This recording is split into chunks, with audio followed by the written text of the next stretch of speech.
बर' फरायसा आफादनि गाहाय मावखुलि बड'फा हाउसाव दिनै दुलाराय बर' फरायसा आफादा मोनसे खौरांगिरि मेल लिंदों। आंजों लोगोसे जोंनि सानै लोगो आफादगिरि खोरोम दाउवारि आरो उमेश दैमारि, जोंनि गाहाय नेहाथारि खनेन्द्र बसुमतारी आरो स्पिकार अबिद नार्जारी आरो टीम दङ। गाहायै मोनथाम एजेन्डाखौ लानानै जोङो दिनैनि खौरांगिरि मेलखौ बेयाव लिंनाय जादों। फैबाय थानाय 2025 मायथाइनि सेप्तेम्बर दानाव जानो गोनां बिटिसि जि बिसायख'थि दङ, बे बिसायख'थिखौ नोजोर बोनानै आथिखालाव आसाम स्टेट इलेक्शन कमिशना इलेक्टोरल रोल ड्राफ्ट बेखौ बानायगासिनो दङ। माने भटार तालिकानि ड्राफ्ट खसराखौ बिथांमोना गासैबो जिल्ला हेडक्वार्टाराव बानायबाय थादों। जिहेतु मोन 40 समस्तियाव बे बिसायख'थिया जागोन, दा बेखायनो दुलाराय बर' फरायसा आफादा दिनैनि बे खौरांगिरि मेलनि गेजेरजों दाबि दैखांदों जे फाइनाल जि इलेक्टोरल रोल ओंखारगोन 2025 बिटिसि इलेक्शननि थाखाय, बेखौ बर'आव सेबखांनांगौ, बर'आव साफायनांगौ आरो बर'नि भटार तालिका भटार लिस्ट जोंनो नांगौ, भटार स्लिप नांगौ आरो आसाम स्टेट इलेक्शन कमिशना बेखौ मावफुंनांगौ होननानै जों दिनै खौरांगिरि मेलनि गेजेरजों दाबि दैखांदों। बे बेलायाव जोङो बुंनो नागिरदों जे 2003 मायथाइयाव बर' रावा 80 सिडुलाव बियो थिसनजानायनि थाखाय मोनसे लामा मोनदोंमोन आरो 2004 मायथाइयाव पार्लियामेन्टआव बे बिल पास जानानै आयेन महरै भारतनि रिकगनाइज लेंगुवेजआव हिसाबै बियो स्टेटास मोनदों। आरो 2020 बर' बिटिआर एकर्ड बड' एकर्डनि गेजेरजों आसामाव एस'सिएट अफिसियेल लेंगुवेज हिसाबै बर' रावखौ थिसननाय जादों। आरो 2020 नि जे दा Assam official language amendment act 2020 बे 5A बेयाव स्पष्टयै लिरनाय दङ जे सेक्सन 3 आव दङ जे असमिया आसामनि अफिसियेल लेंगुवेज सरकारि राव। आरो लोगोसे सेक्सन 5A आव जोंनो राइट्स होदों, जेराव एमेन्डमेन्ट जाबाय 2020 आव 1960 आसाम अफिसियेल लेंगुवेजआ एमेन्डमेन्ट जादों। उइदाउट प्रेजुडिस टु द प्रोविजन कन्टेन्ड इन सेक्सन 3, द बड' language shall be used as an associate official language for all and any of द ऑफिशियल पर्पस ऑफ द state of Assam as are specified in the schedule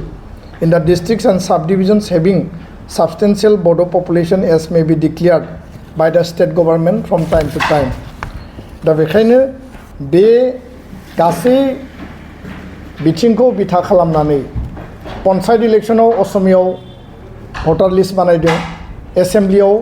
असमियाव बानायदों, पार्लियामेन्टआव बानायदों आरो जिहेतु 40टा समस्तिया मोनसे ग्रासरुट लेभेलनि काउन्सिलनि 6 सिडुलनि मोनसे अट'नमिनि जि मोनसे बिसायख'थि, बेयाव बर' रावा जिहेतु नेशनेल लेंगुवेज हिसाबै रिकगनिसन मोनबाय 8 सिडुलाव आरो बर' रावा आसामनि एस'सिएट अफिसियेल लेंगुवेज हिसाबै मर्यादा मोनबाय। आरो लोगोसेनो थांनाय 15 तारिख एप्रिलाव आसाम सरकारा गभर्नर नटिफिकेसन मोनसे ओंखारदों। बेयाव होदों जे in the Bodoland territorial region Bodo' shall be used in addition to English for the aforementioned official purposes. बेयाव जिखिनि अफिशियल वर्क दङ, government notification, office memorandum, act, rule बायदिसिना रेगुलेसन, बेखिनियाव बर' रावा बाहायनो मोननायनि अधिकारखौ बिटिआरआव होदों। नाथाय जोंनि दाबिया जाबाय हल अफ द आसाम। दा बेखायनो गिबि पइन्टआ जाबाय जे ड्राफ्ट इलेक्टोरल रोल खालामगासिनो दं, फाइनाल इलेक्टोरल रोलखौ बर' रावाव सेबखांनानै दिहुननांगौ, बे जोंनि दाबि आरो आसाम स्टेट इलेक्शन कमिशनखौ जोङो नारसिनदों। 2 नम्बरा जाबाय थांनाय 6 जुलाइआव दुलाराय बर' फरायसा आफादनि जि टीम दंमोन, जोङो आसामनि गिबि मन्थ्रि बिथांखौ लोगो हमदों आरो आसाम सुक्तिनि आधाराव बिप्लब शर्मा आयोग दानाय जादोंमोन। बे बिप्लब शर्मा आयोगनि क्ल'ज नम्बर 8 आव बिथांमोना एसामिस लेंगुवेज बा अफिसियेल लेंगुवेज इउजनि खोथाखौ लिरदों आरो बेखौ इमप्लिमेन्ट खालामनो थांनायाव दिनै बिथांमोना मोनसे जानुवारिनि नटिफिकेसन दिहुनदों जे बराक भेलियाव बेंगलि, बिटिआरआव बर' आरो हल अफ द स्टेट एसामिस होननानै। दा बे मेटारखौ जों गिबि मन्थ्रिनो रेज खालामदों जे आसामनि जेसेबां जिल्लायाव बर' दङ जिहेतु एस'सियेट अफिसियेल लेंगुवेजाव बेखौ साब डिभिजन आरो डिस्ट्रिक्ट हेभिं साबस्टेन्सियेल बड' पपुलेसन होननानै मेनसन खालामखादों धेमाजि लखिमपुर शनितपुर बिश्वनाथ